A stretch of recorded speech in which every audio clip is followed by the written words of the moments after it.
curious. And now we're at a place where we can pioneer new horizons. Now is the time. Shepard has cleared the tower.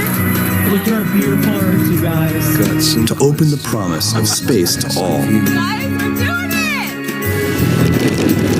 And lay the way for generations to come. When our descendants look to the stars, they'll remember this time.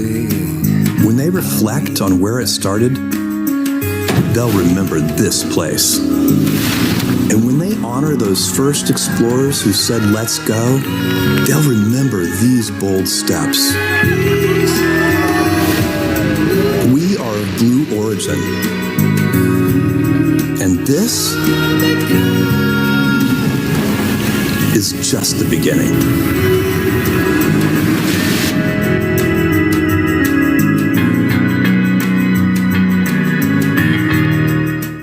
Hey friends, as I mentioned, I'm Tabitha Lipkin, and I am joined today by our incredible Alice Watts. Now, Alice, this is actually the third time that you and I have gotten to be on the desk together. It is always a pleasure. But since the last time we hosted together, you have gone from the new Shepard team and you've joined the new Glenn team. That's right. Yeah, it's great to be here, Tabitha. Stoked to be here for today's launch. I am on New Glenn now, and I think we'll see a little bit about New Glenn's next launch soon. So always exciting things going on at Blue. But the reason we are here today is for our 36th mission overall, our 15th human flight, and our 8th New Shepard mission just this year. That's right. And for our viewers at home, I want to talk about how New Shepard offers everyone, we're talking everyone, young and old, a life-changing experience. We have successfully flown the youngest and the oldest astronauts across the Kármán line. Why do we do it? Well, it really shifts their perspective about Earth's fragility and why it needs to be preserved. This distinguished crew, which you can see right there, getting into the capsule, getting settled in, of NS-36, it includes Jeff Elgin, Danna Karagussova, Clint Kelly III, Aaron Newman, Vitalii Ostrovsky, and an undisclosed 6th crew member who asked to remain anonymous until after the flight. And if one of those names sounded familiar, you're probably remembering Clint Kelly, who flew originally back on NS-22 back in August, and today is his second time flying with us. Welcome back, Clint. We are so excited to have you. Yeah, and we're so excited to hopefully hear from him after the flight as well and know a little bit more about what the second round of the experience was like. We're going to have more on the crew of NS-36 coming up shortly, but right now, as you see, our astronauts, they're getting settled into the crew capsule for today's flight. So let's actually talk about what the crew has been up to. Yeah, let's take a look. It's been a pretty exciting past couple of days for them. They get, of course, to Astronaut Village about T-minus 3 days out. They go through astronaut training. They spend a lot of time together. This morning, they left Astronaut Training Center. They got in those Rivians that you see there, and they head out to the launch site. As they get to the launch site, they get to go up, they walk across the bridge, they ring a bell. While they're doing that, they're thinking about themselves, they're thinking about their hopes, their dreams, the people that they're ringing this bell for, their family members, their loved ones. You can see them right there. There's Danna ringing the bell. And then they get situated into the capsule and the moment of truth arrives. Oh, I'm so happy to see Clint there as well. Second time around. We got to start like a second timer's jacket or something. Yeah. Kind of like on Another SNL. patch. Yeah, something like that. It's pretty cool. And as we mentioned, they're in the crew capsule right now, awaiting the launch of NS-36. So in this moment, we're actually going to toss it over to the rocket, let you sit with the rocket just for a second as we wait for our comms check.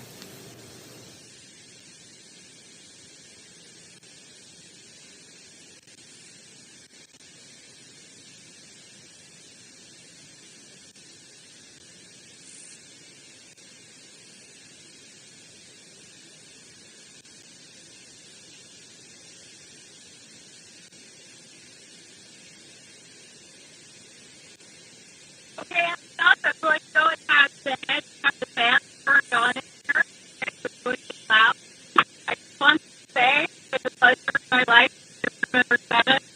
And once you start fan on, go straight to the contact. That's what very, very excited. Thank you. Capsule 7 ready for eco standby.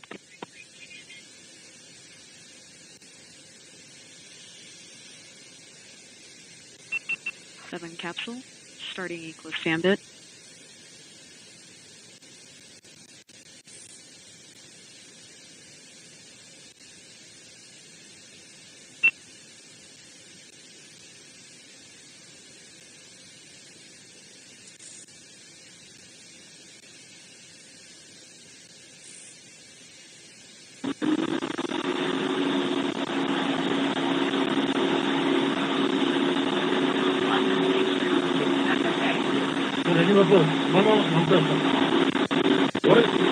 Flight 7, Catchment, good Gambit.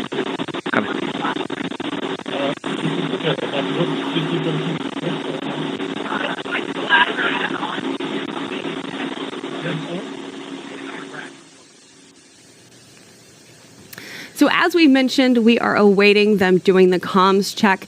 Today, our capsule communicator is Laura Stiles. For now, what we're going to do, they're working on that audio just a little bit for us. I'm going to let you know when that comms check is a go. It might be happening while we're talking about something else, but I will keep Capcom you guys 7, ready for posted. astronaut com check. Oh, this might be perfect timing. Let's hand it back over to Laura Stiles.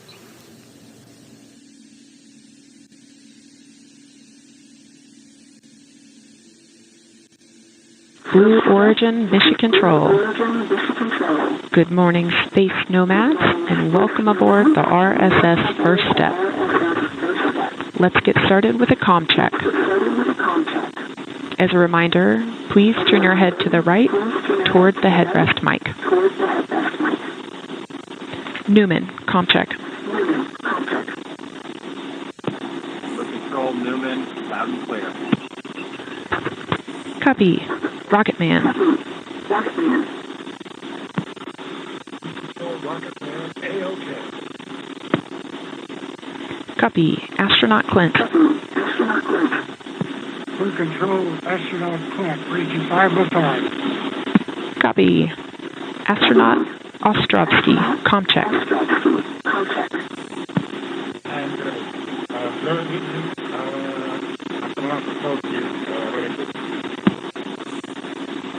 Copy. Portal 1.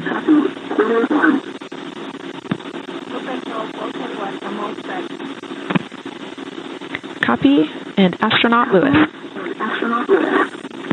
Blue control, astronaut Lewis. Comm checks are complete. Stand by while I report to the flight director. We've just heard our astronauts have received confirmation that their comm systems are working. Everyone in the cabin is good to go for today's flight. Now, our crew member 7s, those are our astronaut trainers. They're going to continue getting them ready and all situated for today's flight.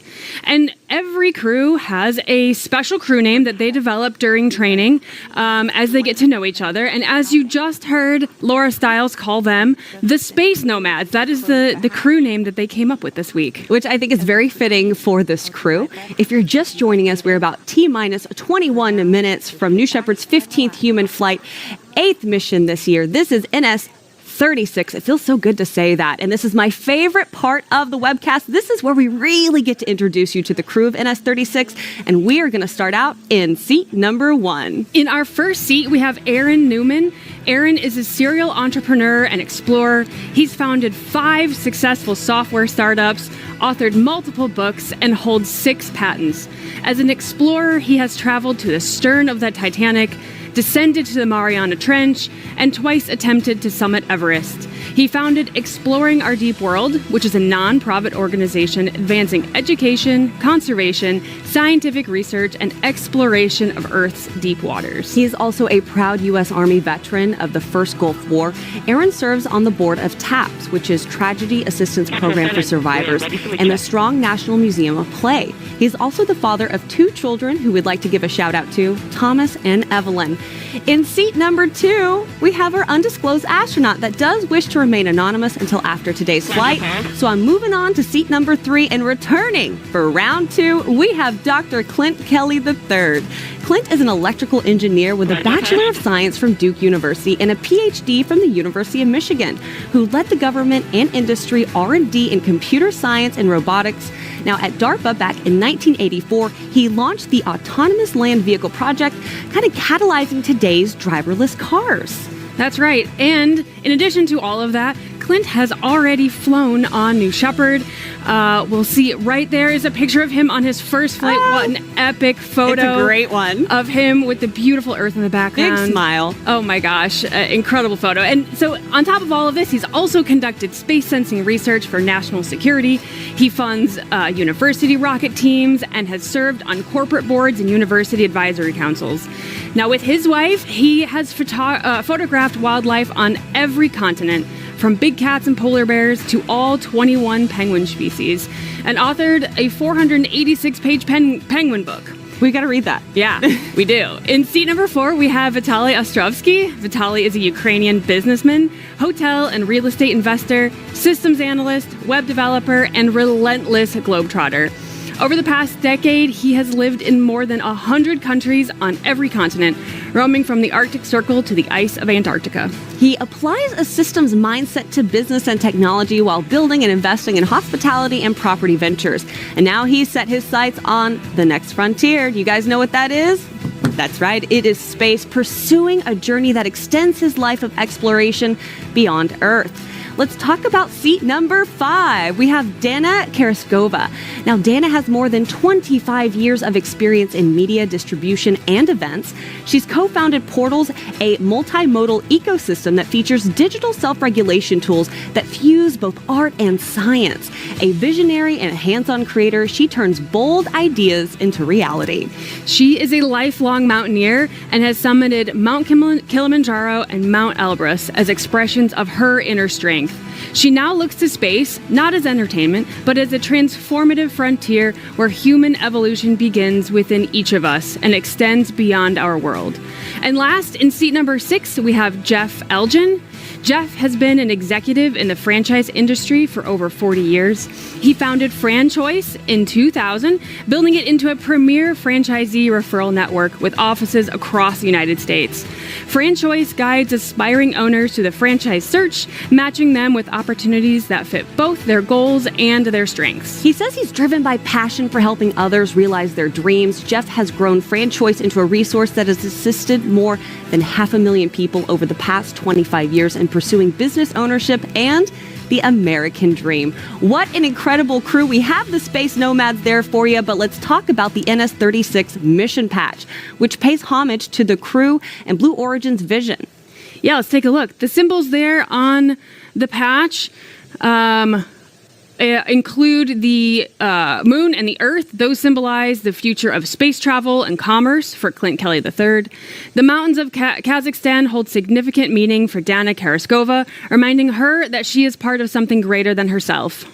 The starry skies over the field symbolizes the skies over Ukraine, where Vitalii Ostrovsky is from. The anchor symbolizes Aaron Newman's passion for exploration, scientific research, and ocean conservation. And the Mercury capsule, that represents Alan Shepard's flight and Jeff Elgin's dream of space travel being fulfilled.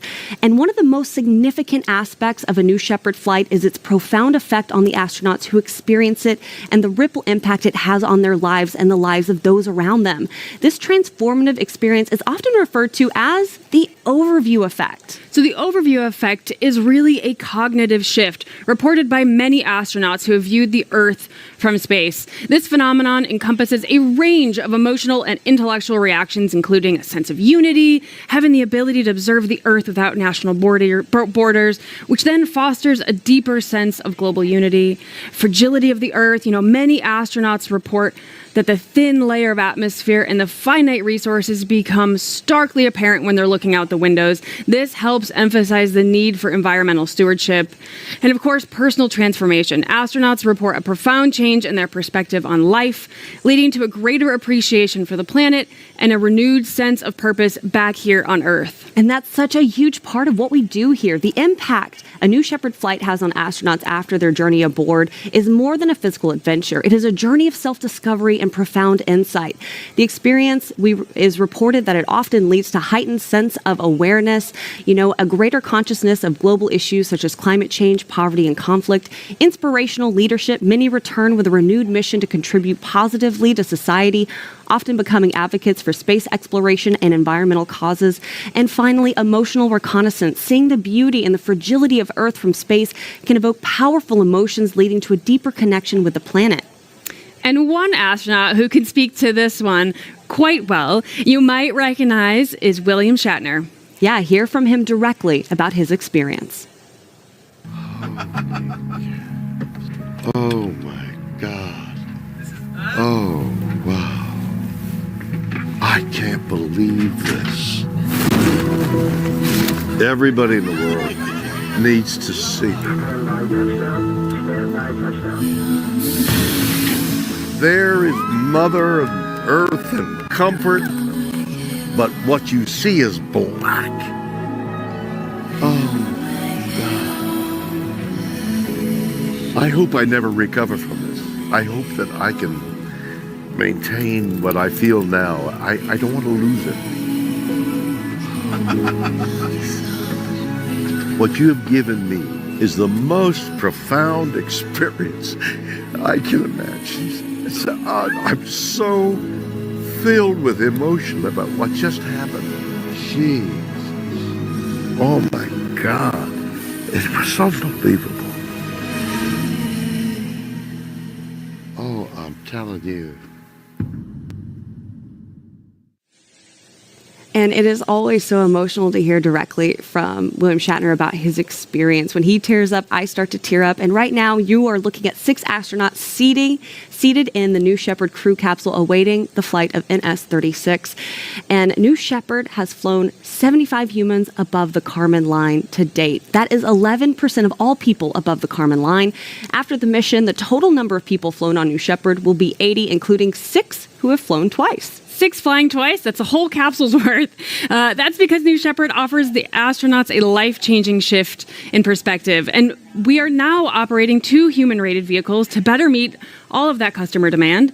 And of course, safety is our highest value. We have built redundancy into every safety system on board. And New Shepard is fully reusable. Its engine is fueled by highly efficient liquid oxygen and hydrogen. During flight, the only byproduct is water vapor. There are no carbon emissions. Yeah, it's a pretty incredible vehicle whose systems have flown 35 times and today will mark number 36. That's right.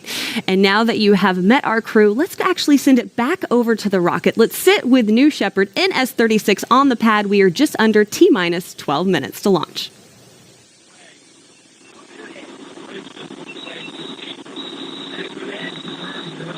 First step, blue control. You should see the blue escape-enabled light on your crew alert panel. Remember,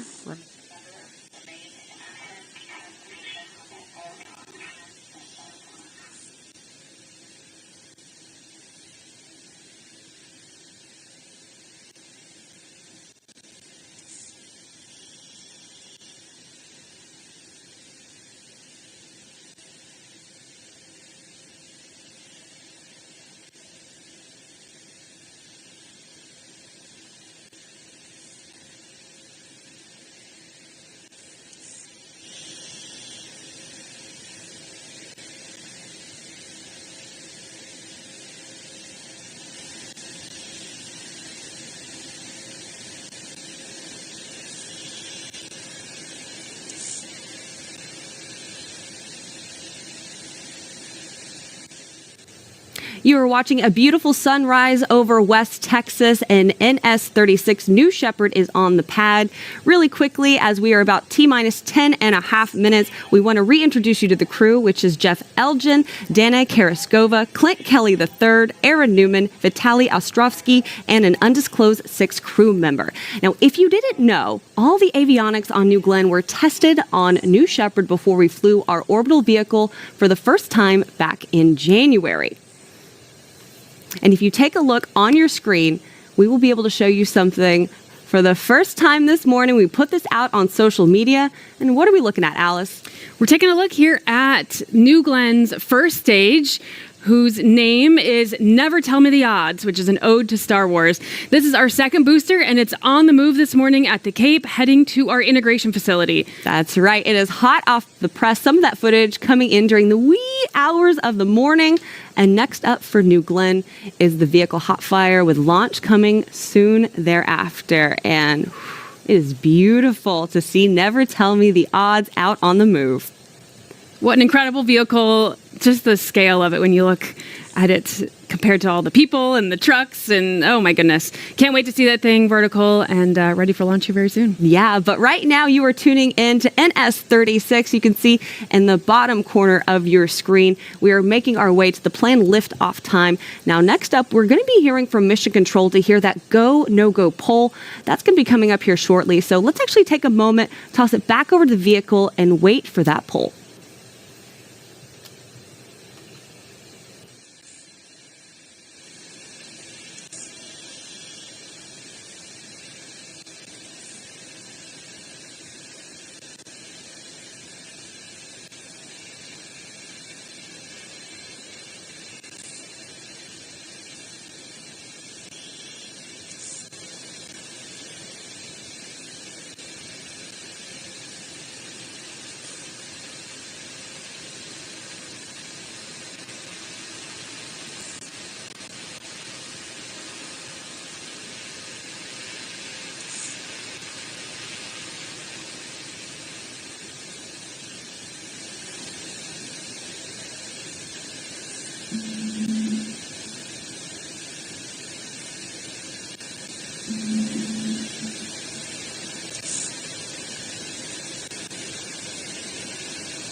On Channel 1 and UHF with the go pole for terminal count and launch.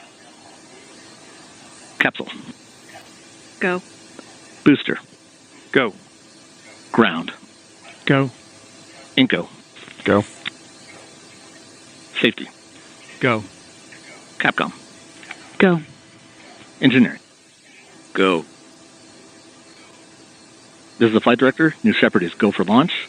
Booster, commence the terminal count. Wilco. Now, that poll is always so great to hear. It means all systems are checked and ready to go for launch. Now, a flight on New Shepard. Let's talk about what it means for an individual who actually gets strapped into that capsule and goes across the Kármán line. It changes the trajectory of one's life. Yeah, let's hear directly from Katya Echezarreta of how her mission changed her life. I just went to space as the first woman from Mexico. My flight really truly was the catalyst for everything that I've done since then. Since my flight, one of the most important things for me was developing a nonprofit called Fundación Espacial. We aim to develop and create space-related training educational opportunities for students who are studying in Mexico. I have met with 2 Mexican presidents. We've been able to work on the development of a plan for aerospace in Mexico moving forward. I truly think that the work that we are doing is changing a country. You think you understand what it's like to live a day until you leave this planet, until you see the blackness of space or the blue of our atmosphere. And that's like being born again. Exactly. You heard what a great experience flying on New Shepard is for our previous Astros like William Shatner and Katya Echezarreta. Now, take a look on your screen, and we want to tell you a little bit more about the flight profile. We want to go into depth on that for a second. That's right. New Shepard is a suborbital flight and a fantastic way to experience space. It's a simple parabolic flight, straight up and straight back down. Let's take a look at the graphic here on your screen. We launch from our West Texas desert at Launch Site 1, where we take off and gain speed and altitude rapidly as we climb to the Kármán line.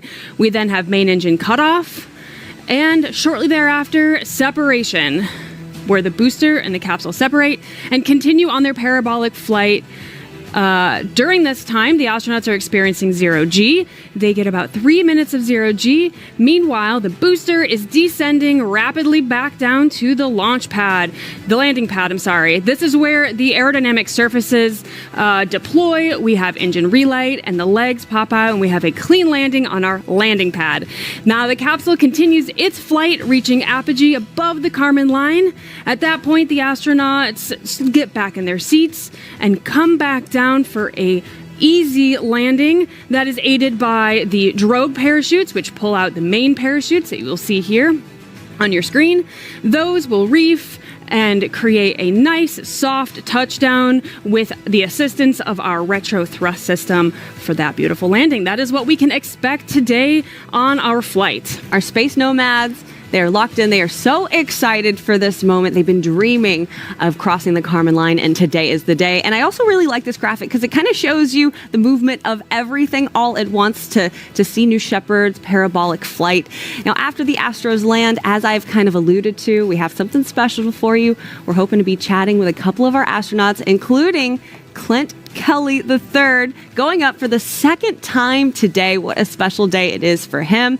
There it is, New Shepard on the pad out in West Texas. We're at about T-minus 3 minutes from launching this rocket, and this is pretty exciting stuff. This is my favorite time, really, as we inch closer, and all of the excitement really builds for our crew, who has been sitting in there for the past 20 minutes, and they're ready to go, and we are ready to go as well.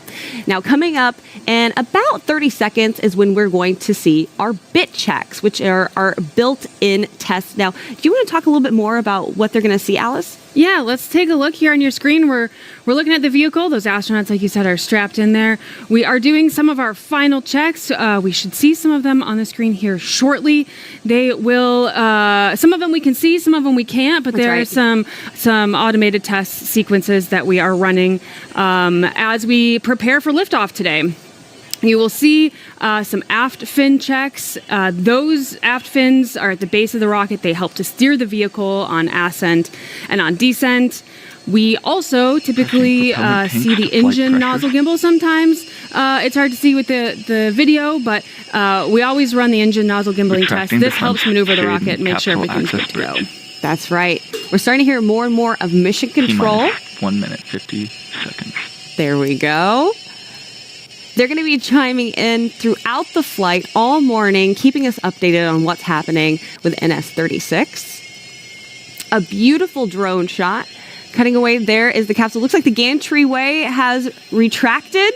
This is the moment, T-minus 1.5 minutes. Right now, we're also keeping an eye on the pressure and temperatures in the propellant tanks. We know that both need to stay in the green zone of the variables. Executing aft bit test. Ooh. There you are. You can see the fins kind of at the bottom of the rocket, bottom of your screen. Vehicle is now on internal power. There you go. You can see the fins a little bit closer up there. Wiggle and then recenter. It is all very normal. You can see right at the bottom with keen eye the engine nozzle gimbal that I mentioned earlier. That's actually the first time I've been able to see it. Yeah, right at the bottom. That's really cool. Again, all very normal. Those are our built-in checks. We are inching closer, just under a minute to flight. Flight pressures.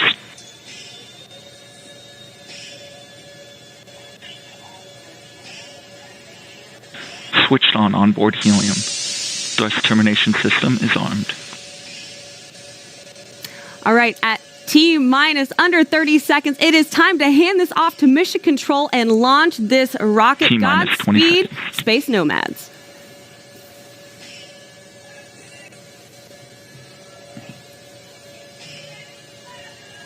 10, 9, 8, 7, 6, 5, 4. Command engine start. 2, 1.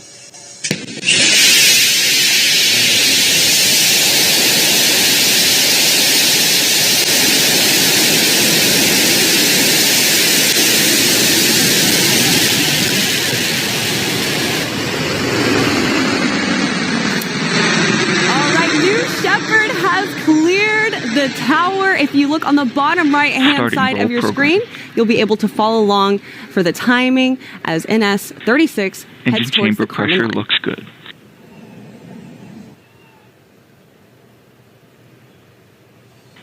"10,000 feet and climbing.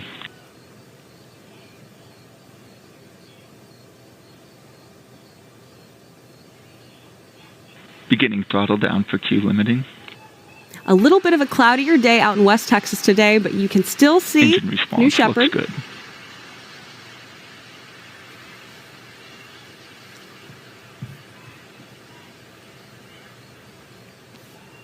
Max Q, maximum dynamic pressure. On your screen there, you can see the telemetry on the left-hand Mach 1 side vehicle bar. is supersonic. You can follow the flight trajectory today. At the bottom, you can watch the speed and the altitude climb. Engine back up to full throttle. That BE3 all the way at full throttle. Chamber pressure looking good.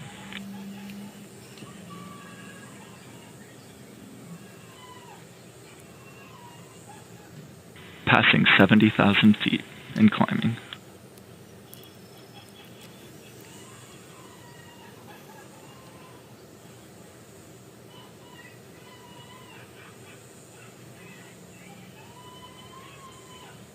Now, as you see on your screen, if it does go black and white, we're using infrared imaging to see through the clouds. But right there, that is a shot from the booster looking back down on West Texas. Max ascent Gs. Beginning throttle down, stand by MECO. Stand by, MECO. Stand by, MECO. We hear some happy astronauts.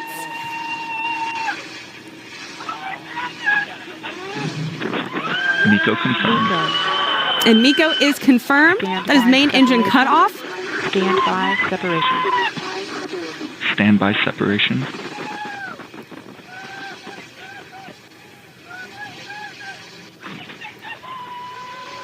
Separation confirmed.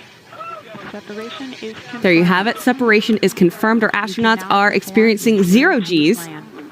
As you can see, now we have 2 bars for tracking our 2 vehicles. We've got the booster on the left and the capsule on the right as they both continue their ascent to their apogee.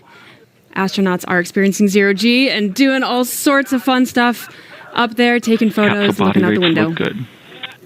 Great long-range camera shot there, both the capsule and the booster.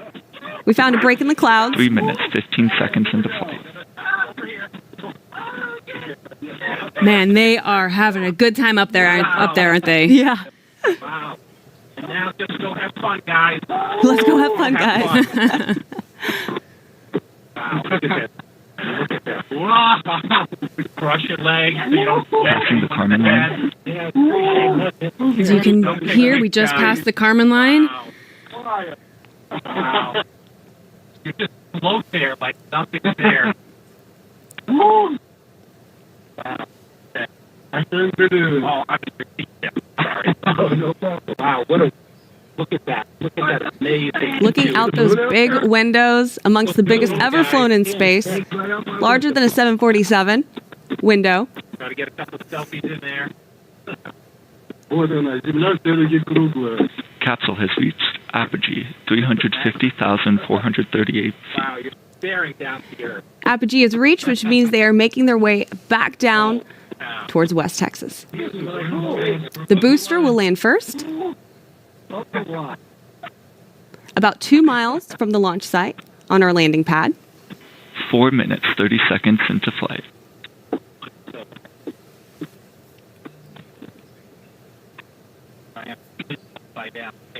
Booster descending past 330,000 feet.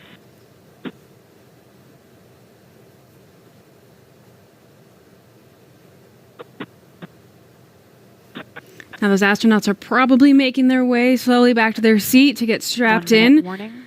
Capsule body rate's nominal. Yep, we just heard their 1 minute warning. That's right. We're T+5 minutes into NS-36, our 15th human flight. Vitalii, you're good. We're hearing a little bit from inside the capsule. Our Astro soaking up every second. Astronauts returning to seats.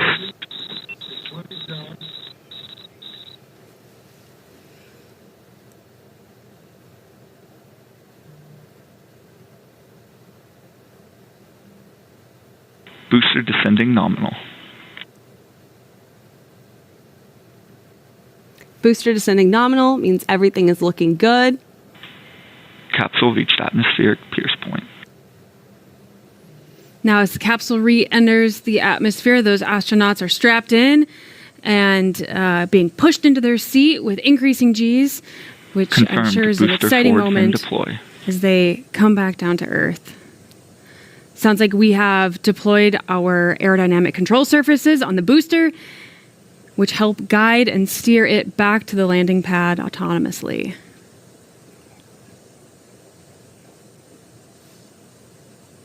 Astronauts experiencing max Gs.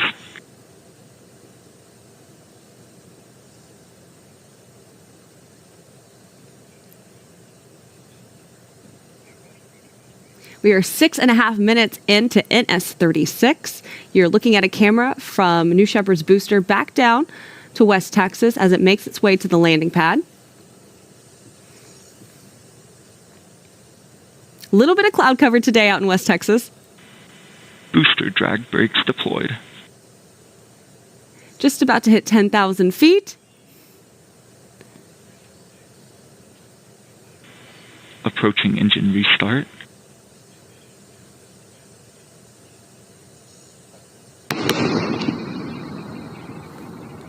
There you hear the sonic boom. You see the engine relight. Engine restart confirmed. Beautiful shot. Landing legs deployed. Booster descent nominal.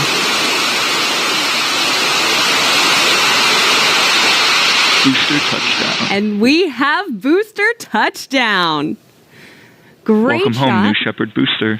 Starting booster auto-safing. Always a sight to see. Never gets old. Always an incredible moment here. Landing that booster perfectly on our landing pad. Getting ready to auto-safe it and shortly take it back to the barn. For our viewers who might be new here, what does auto-safing mean?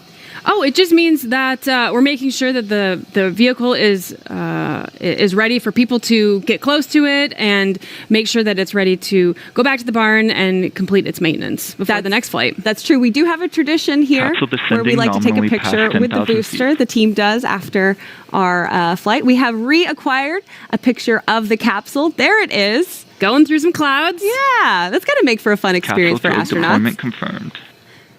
Drogues confirmed. The drogues pull out the main parachutes.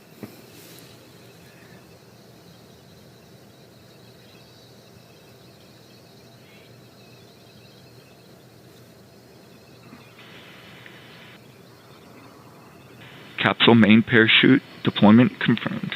And there you have it. Beautiful All three parachutes. reefing, looking beautiful against Confirmed a cloudy capsule West mains look Texas good. sky. Capsule landing zone is within expected range limits.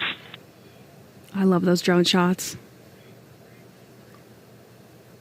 Now, while the parachutes are essential in providing a gentle touchdown, we also have a retro thrust system on the base of the capsule, which will make the final touchdown even smoother. You'll expect to see Capsule a little poof of descending nominally dust past as we 1,500 land. feet. That is all very, very normal. That's right. It slows the capsule to about 1 mile per hour just before it lands in the West Texas desert.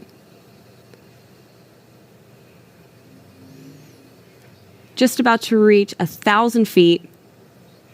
Look how green that West Texas desert is. It must have been raining there recently. I was just about to say. 9.5 minutes into enabled. flight.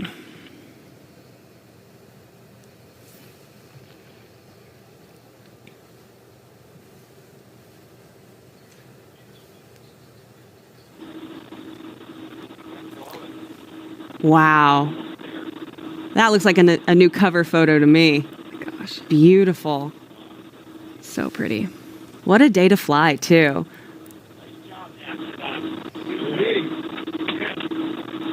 Getting a little audio from our astronauts.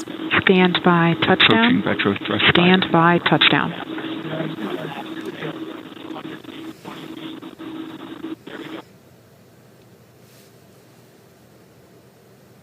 Capsule touchdown. And we have touchdown. Welcome back, Space Nomad. Auto-safing start. Welcome home, NS-36. always incredible to see. A great, easy touchdown for our New Shepard crew capsule. Now, our capsule recovery team is currently en route to meet the astronauts in the capsule. They're going to safe the capsule and get ready to open that hatch. Now, safing the capsule essentially means they're making sure everything is good to go, that the parachutes are safe and no one's going to trip over anything, making sure everything is electrically grounded and so forth. So things to do with the capsule, and CM7 will arrive shortly as well to check on everyone inside the vehicle. And on top of all that, we get to hear from the astronauts themselves here in just a little while, so stick around.